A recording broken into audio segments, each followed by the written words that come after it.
100 subscribers. Yay, everyone, I did it.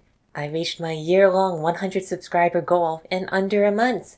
Though to be fair, I started a Google Ads campaign a couple days ago that got me the remaining 20 subscribers that I needed. More on that later. But yes, the campaign started a couple days ago, which means that this video was not prepared in advance. And honestly, I didn't expect to reach 100 subscribers so quickly even with the ad campaign. More on that later too. So I'm recording this on Saturday, September 19th, which is great because now I can finally see the sky. Vancouver has been under extremely heavy smoke for the past week and a half, and I'm honestly surprised it didn't stay the full 2 weeks. I don't have any respiratory conditions, but the smoke has made it a lot harder for me to manage other health issues, and it has definitely affected the speed at which I've been working on my videos.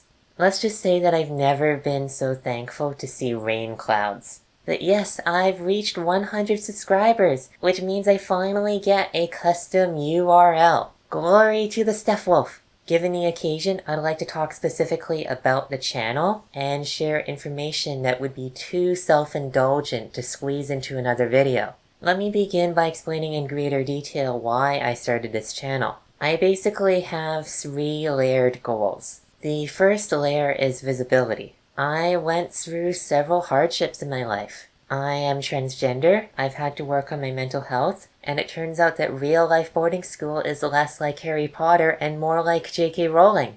My partner Rob has been a huge help in reconciling my problems, and giving me that previous joke. But I can't say the same about public resources. Yes, there are communities, and yes, there are people who talk about trans issues or mental health. But the thing is that everyone's story is different. When you don't quite line up with the popular narrative, or when your personality doesn't quite mesh with the culture of these public spaces, you end up feeling isolated. And when you end up seeing your hardships as problems that are entirely unique to you, it's easy to feel like there's something wrong with you. Like you're a failure, or your life is just so messed up that no one could possibly relate to your problems. That is why I made this channel. I want people to see that they're not alone.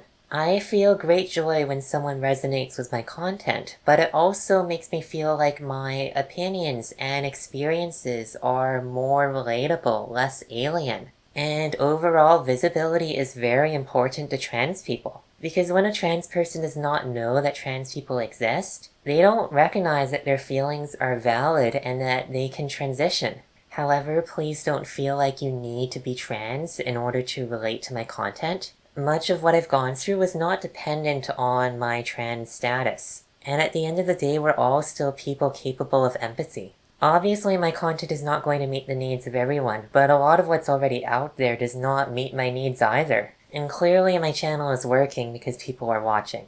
My second layered goal is education. I want to teach people about trans issues and other topics that I personally care about. For example, when I share a story about me being trans, I simultaneously validate trans people, alert people with gender issues that they may be trans too, and educate those who are here to learn. That is why when I finish a story, I try to give a takeaway, a lesson to learn. Most of the time it isn't specific to being trans either, it can be applied to life in general. My videos are not only about trans people, nor are they only for trans people. Which leads into my third and final layer, which ties everything together. My goal is to make a difference in the fandom. I love how the fandom isn't just about anthro animals, it's also so much about self-expression. But 7 years ago, I felt very isolated in the fandom, like I couldn't really be myself. So once I started transition, I left.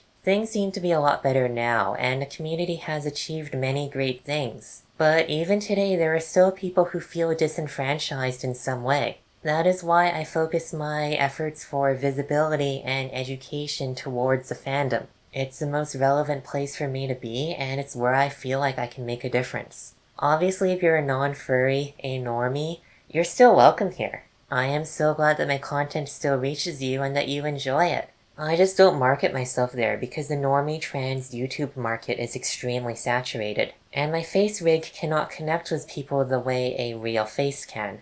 Anyways, this channel is actually one of the few ways I can create content for the fandom. And I think that on average, furries will be more open to learning or discussing these difficult topics. Which relates back to what I mentioned at the start of this video, the Google Ads campaign.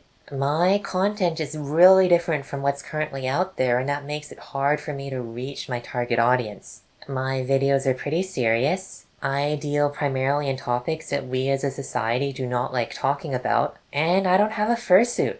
I only get like 10 views when I post my videos on social media each week. So once I had a video that I felt proud enough to share, I created the Google Ads campaign. Basically, the way my ads work, I place them on specific channels or videos to target the furry fandom, and then I get stats on where they're shown and how many times they're clicked. There were 3 surprises. It turns out that advertising on furry channels is really cheap, which is great because there are so few advertising options within the fandom itself. I thought this was going to be expensive. I mean, I think some companies pay like $1 per click. But on average, I pay less than 5 cents per view. And that is 5 cents Canadian. That's just 4 cents American per click. So yeah, my growth rate was several times higher than what I expected. The second surprise is that my ads were performing really poorly on other transgender furry channels. Maybe my content is too amateur or too different, or I'm targeting trans people who don't actually want to watch videos about being trans. I mean, that's pretty common, and I'm sometimes like that too. I have never watched any trans movie or documentary, nor have I read any books about being trans. But regardless of the reason, I've gotten basically no traffic from these channels, which basically burned my predictions away with the raw destructive force of a gender reveal party. But my third and final surprise was that my ads were doing really well on cisgender furry channels, which makes me so happy. This means that people who probably aren't trans themselves or don't normally watch trans content are willing to give my channel a chance. This honestly makes me feel hopeful for a brighter future, one with less smoke. And that is my takeaway from this video. Whether you're here for validation and support, or you're here to learn about new topics, or you just think that my face rig is an acceptable alternative to a fursuit, I am so happy to have you here. I can create videos, but they don't do anything if no one watches them. With your support, this magic becomes possible. I would like to take this opportunity to thank my partner Rob, who has so perfectly adapted to this new chapter in our lives. He has always been there for me, and he has supported me as I figured out this content creation process. I mean, all of this is really new for me, and it's literally the most creative thing I've ever tried to do in my life. I love him so much. And you can expect to hear from him personally in an upcoming relationship video. And I would also like to take this opportunity to thank Jacob Weber, my only Patreon patron. He has donated way more money than I could have ever imagined receiving, and he's been contributing since the channel's launch. For the record, buying all of this artwork, hardware, and software has been really expensive. In comparison, the cost of this paid advertising campaign has been negligible. But I paid for all of this willingly out of my own savings because for me it was never about the money. This channel is about visibility, education, and making a difference in the fandom. The extra funding is super helpful though. Anyways, let me know if there are any specific topics you'd like me to cover or new content types to try. I still have more stories and topics lined up, but even if you suggest something that I've already planned out, or even if it's an idea that I can't actually fulfill anytime soon, it still lets me know that somebody would be interested. My next goal is to reach 1,000 subscribers. At that point, I will gain access to community posts, which will allow me to better engage with all of you. Thank you so much for helping me reach my first milestone and for believing in me. See you next week. Bye!